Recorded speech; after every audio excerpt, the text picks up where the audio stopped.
so be it if I have to ask people to help me to spare $1 so I can pay for my room. All right, we're here with Sherry in beautiful Las Vegas, Nevada, who is from Los Angeles originally, right? Correct. What part?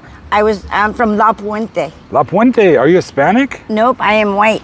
You must have grew up around Hispanics. Yeah, I did. Did you? And my husband's Hispanic. Oh yeah, I met He's your El husband. Salvadoran. Nice guy. Yes. Yeah, nice guy. Do we have permission to record you and post this interview online? Absolutely. All right, Sherry. Hey, you ever listen to Journey? I sure did. I grew up with Journey. You know that song, Oh Sherry? Oh, Sherry, yes. Yeah, Everybody would say that one when of my that favorite song came songs out. of all time. Yes. Yep. Oh Sherry. All right, Sherry. How old are you? I am 48. 48. And are you struggling with any drugs right now? Yes, kind of. Okay. I just got off black and I never shot up. I don't do clear. Yeah. Once in a while I'll smoke a blue and that's it. Okay, so you're functioning. Yes. Did you finish high school? I did. I graduated at Montclair High back in 1992. Okay. All right, cool. We're gonna go back to your childhood now. Well, first of all, are you homeless right now? Actually, every day, about 3 months ago, I had a roommate and I have lived there for 2 years. I have a 5-year-old baby. Yeah. And she has a little heart problem and I had got my taxes back. So I paid for my rent for 4 months in advance where we lived and rented a room. I had went to the store and my husband and my baby my husband was brushing his teeth and my baby was running around. Yeah. So then my husband heard my baby making noises and opened up the door to the roommate. Yeah. And when he opened up the door, found the roommate's hand down my daughter's pants. Oh. So the police came, he went to jail, and then next thing I knew, he bonded out and Metro said we had to leave. Yeah. So I lost all our money, so we didn't have no money.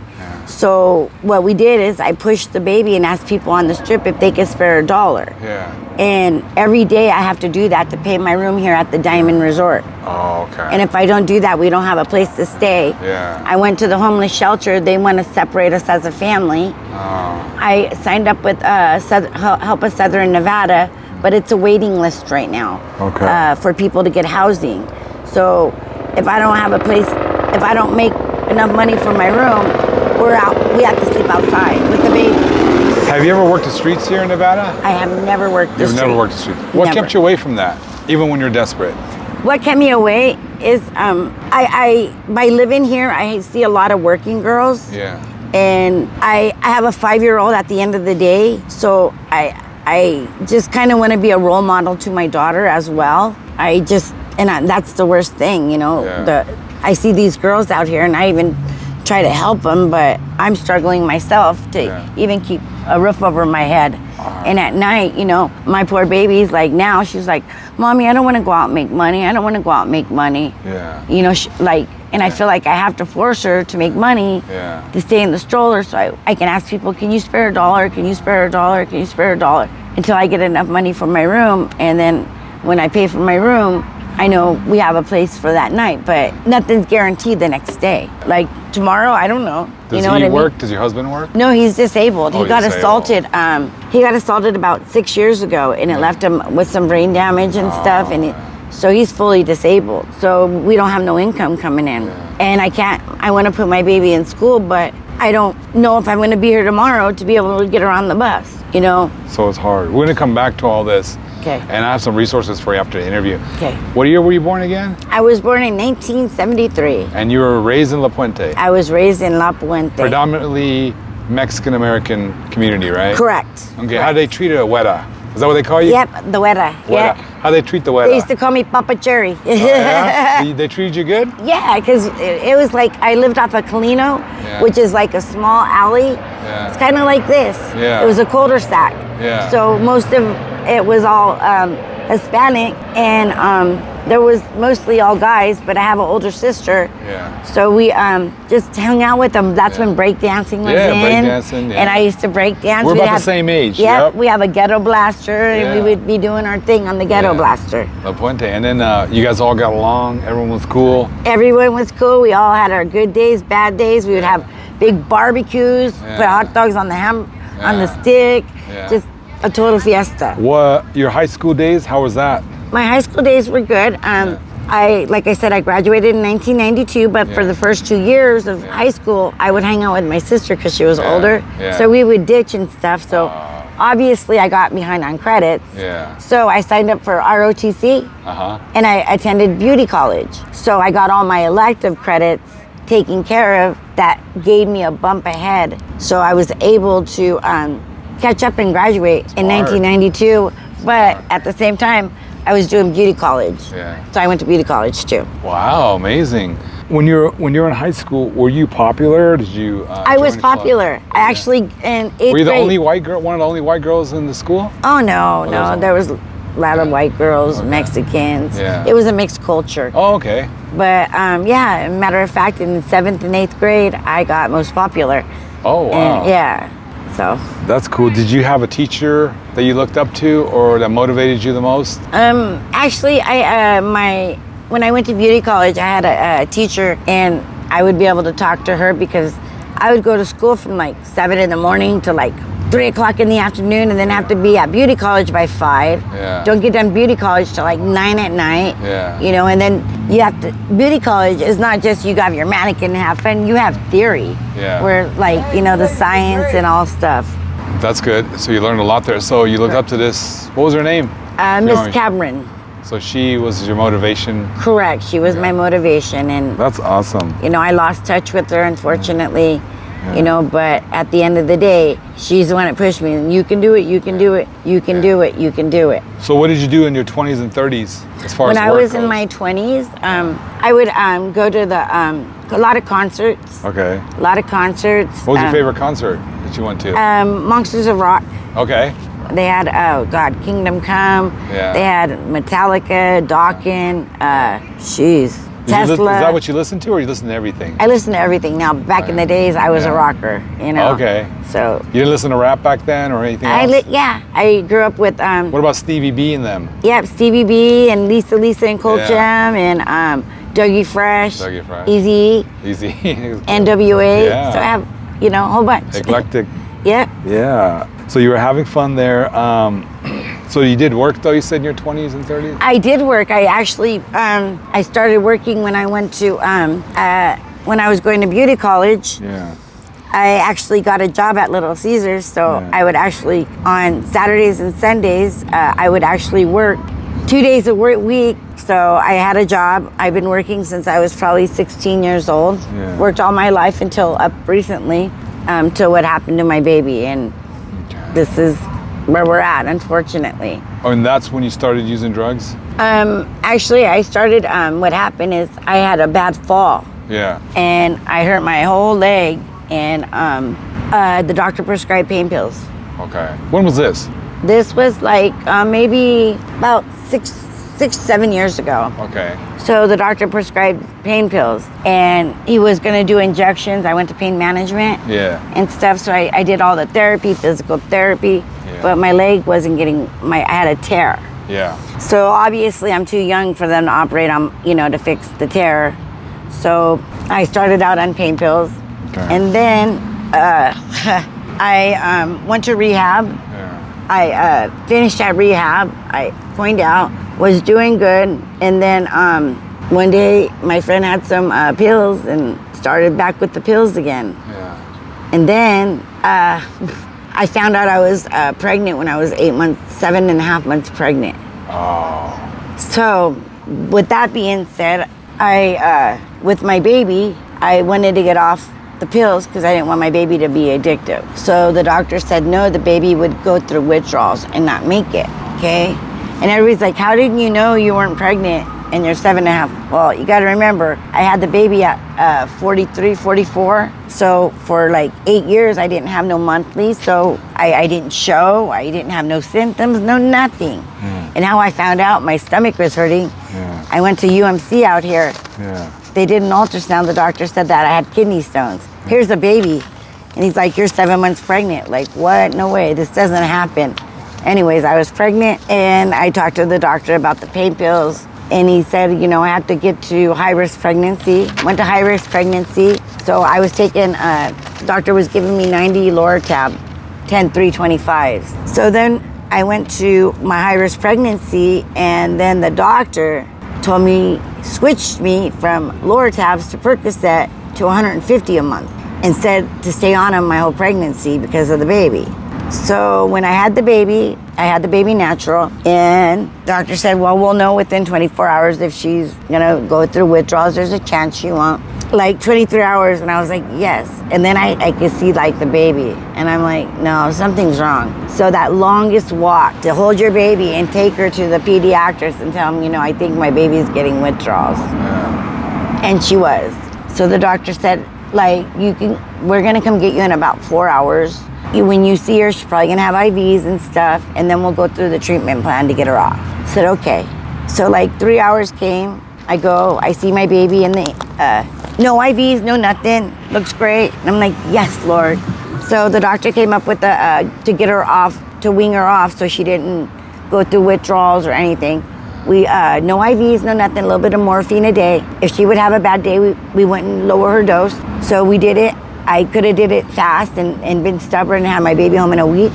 But instead, I took the time, and it was 3 weeks I kept her in, And I was at the hospital. I would stay there, and when my baby was sleeping, I would cuddle other babies, and I basically lived at the hospital for 3 weeks till my baby got home.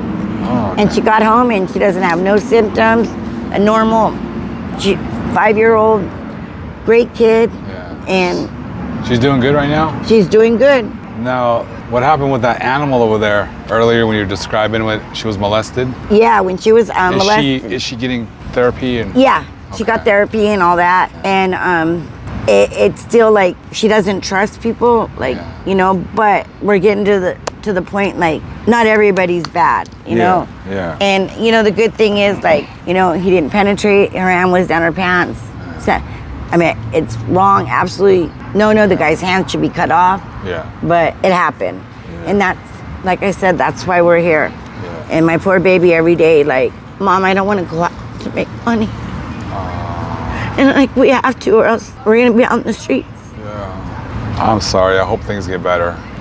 Do you see a light at the end of the tunnel? Yeah, I do, because I'm doing really good. I already, weaned myself. I got off the black. I got off, Congratulations. Everything. I did it slow, and I would only smoke the blues when I was getting the withdrawals, but all the withdrawals are done. I'm doing good. Yeah. I don't drink or do nothing, no drugs now or nothing. I'm clean.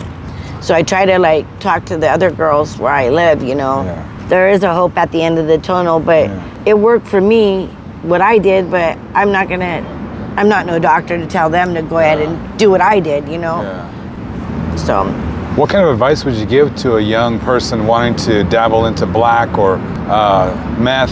How would you talk them out of it? I was never really into meth. Yeah. Or any drugs. Any drugs. Yeah. What I would say, don't. It's not worth it. Just about a week ago. Hey everyone, just wanted to pause for a second and thank you so much for choosing to click on this video. If you like what you're watching, please visit the channel to check out our backlog and stick around because we're always posting new content. All the information about us you could possibly need, including our contact information, website, Cash App, and what information regarding our guests that we can provide will be in the description box. If you're interested in supporting the channel with more than your valuable time so we can keep bringing you more content, consider supporting our line of recovery apparel and accessories or send your contributions via Cash App. Once again, thank you so much for being a part of this community. In the room here, I was sleeping, and I normally mind my own business here. I keep my baby in the house because obviously it's not, where I live. Yeah. And I heard somebody saying, she's not waking up, she's not waking up. Yeah.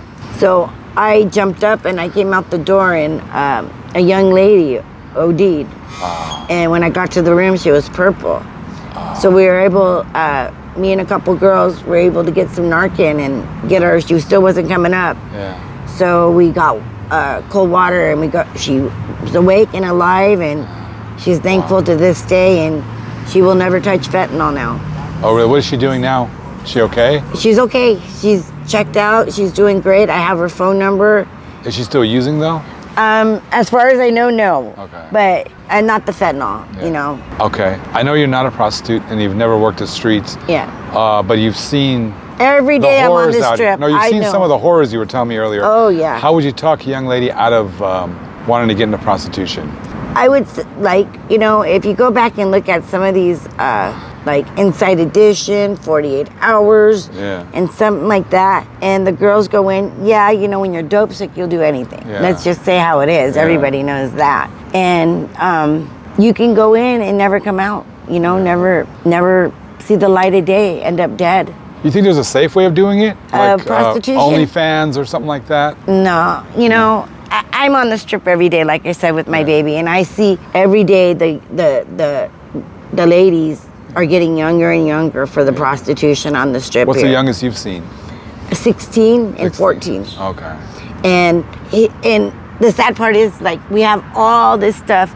These casinos bring in so much money for taxes and stuff, but they don't have a shelter. Yeah. The shelter out here is terrible. Like, they can't even shelter me and my 5-year-old and my husband. Like, really? You know? And then if you go to the state and you tell them, hey, we're on the streets, they'll take your baby. So, you know, the CPS will take your baby out here. You have to be able to provide shelter. So thank God, you know, I you know, make enough money for my room, you know.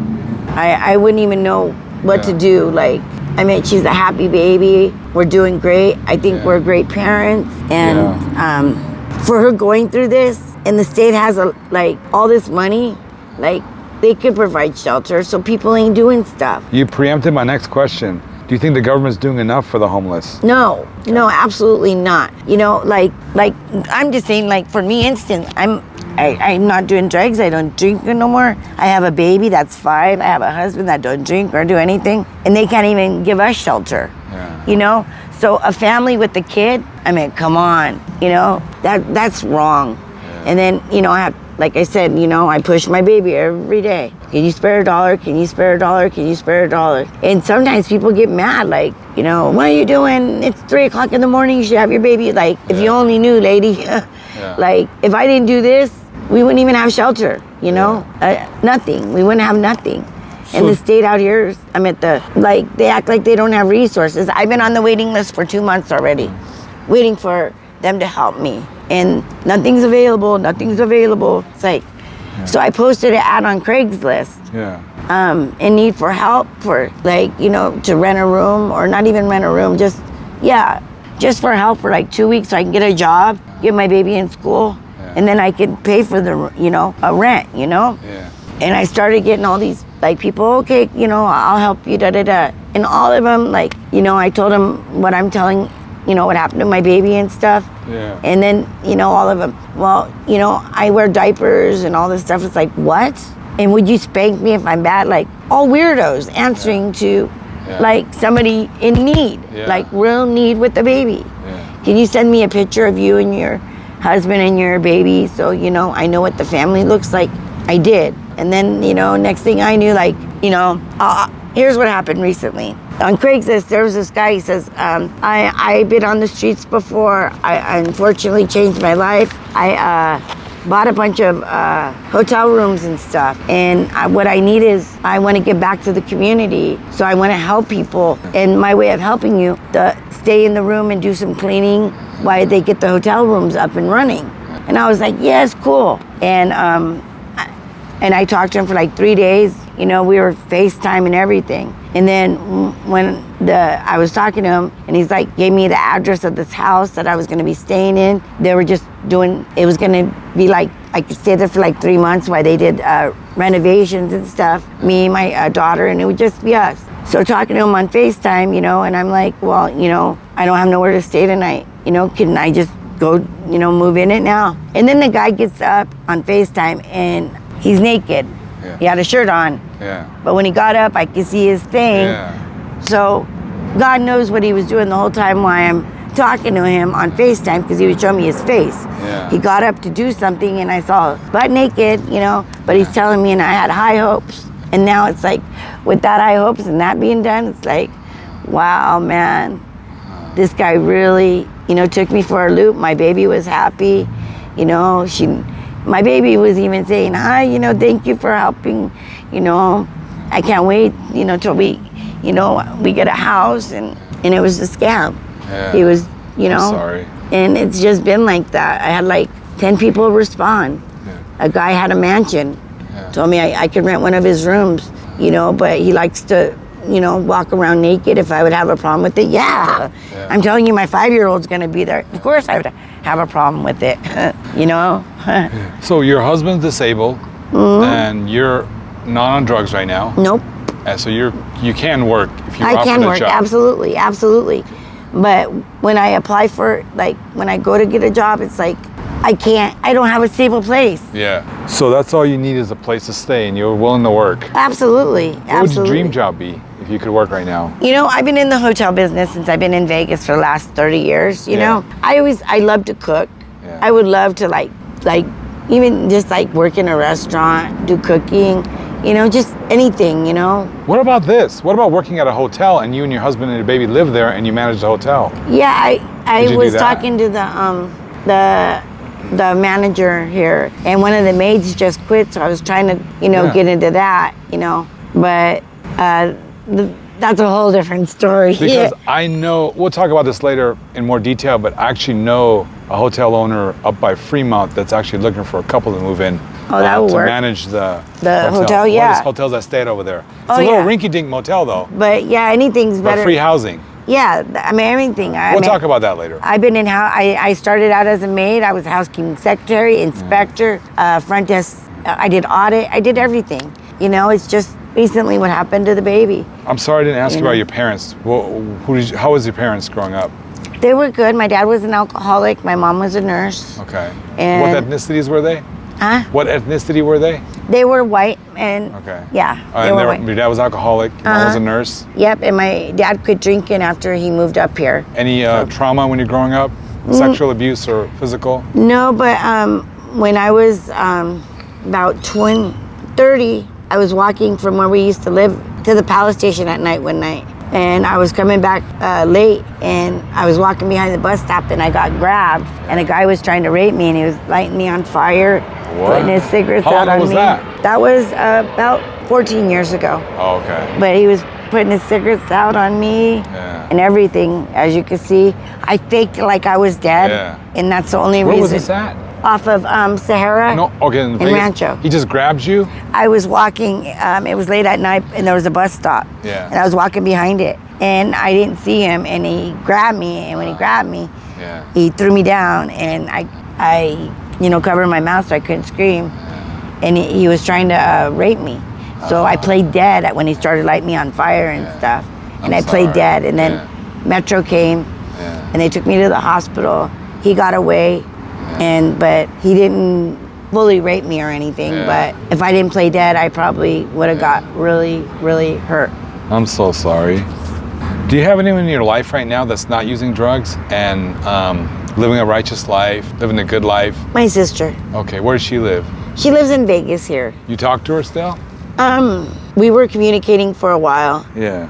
But after this happened to my baby, she and her husband, they didn't offer like for me to stay there with my husband, and I had done so much, but she's, you know, has money and stuff, and you know, and I just didn't get it, and especially she knew, you know, what happened, and you know. Why do you think it is that she's not helping you?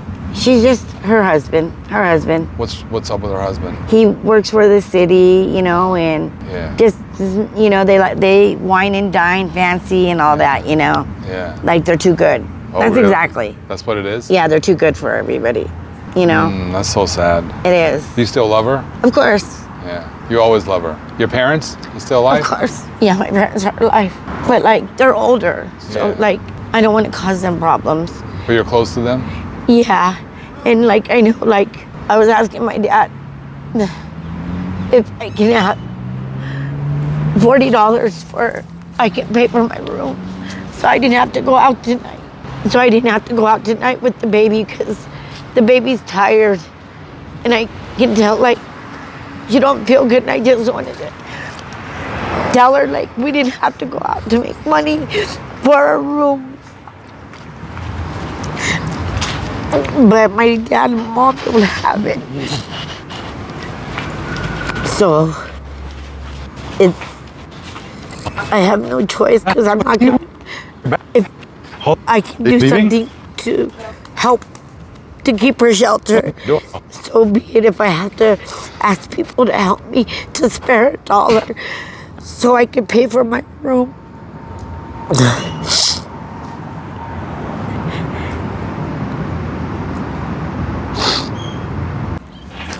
Like, you know, my baby. Yeah. You know, I just want to. I can tell, like, she like doesn't want to go to. You know, I can tell.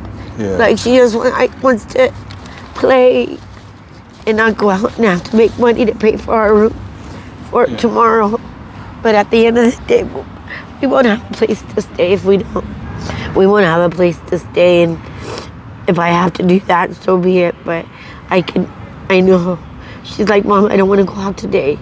I don't feel good. And I'm like, I know, baby, but at this time we don't have no choice, or else we're really not gonna feel good with the heat out here.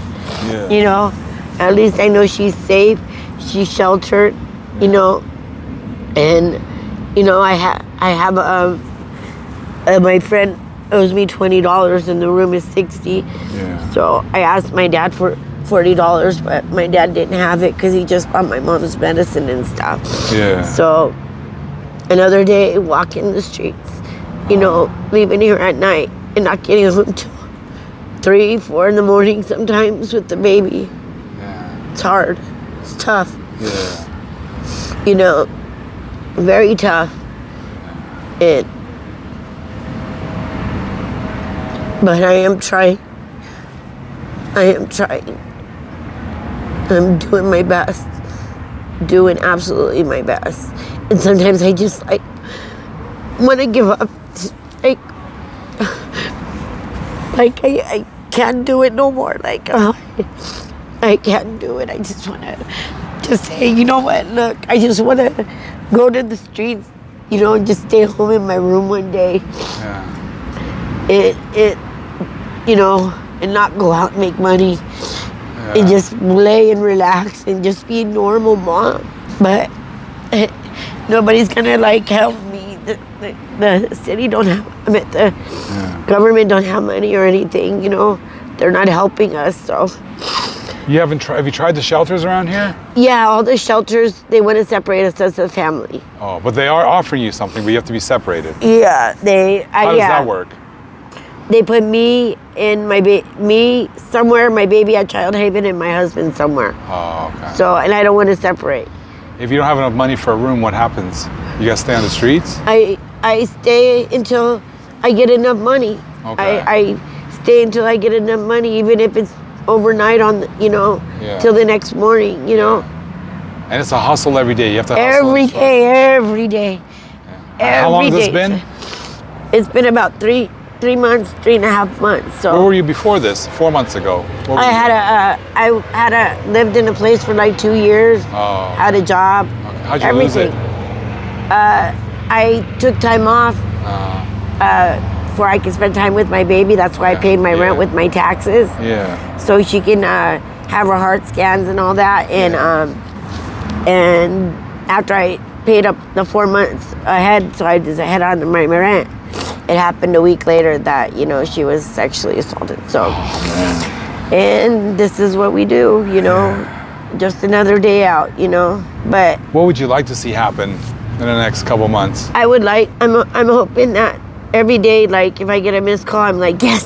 Yeah. If it helps Southern Nevada tell me they have an apartment for me. Yeah. That's what I would like.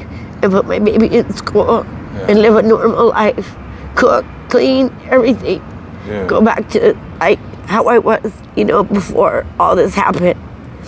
And my worst thing is like I'm just so tired. Yeah. Like I can't sleep because I wonder like, what tomorrow, like today, my room is paid for today, but I can't sleep because I'm worried about tomorrow. Yeah. Am I gonna be able to, she don't want to go out. Like, she's not feeling good today. So now it's like, what do I do?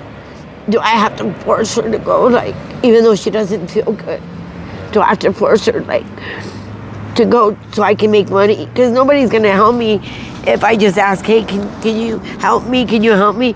I tried that before. And they went, you know, a lot of sexual advances and stuff on the strip. Yeah. No, I don't get down like that, you know. So we have to, you know, do it every day.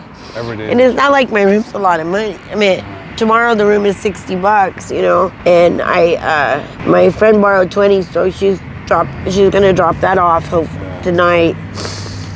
And you know, I gotta go hustle the $40. Sometimes it could take me all night, you know. Yeah.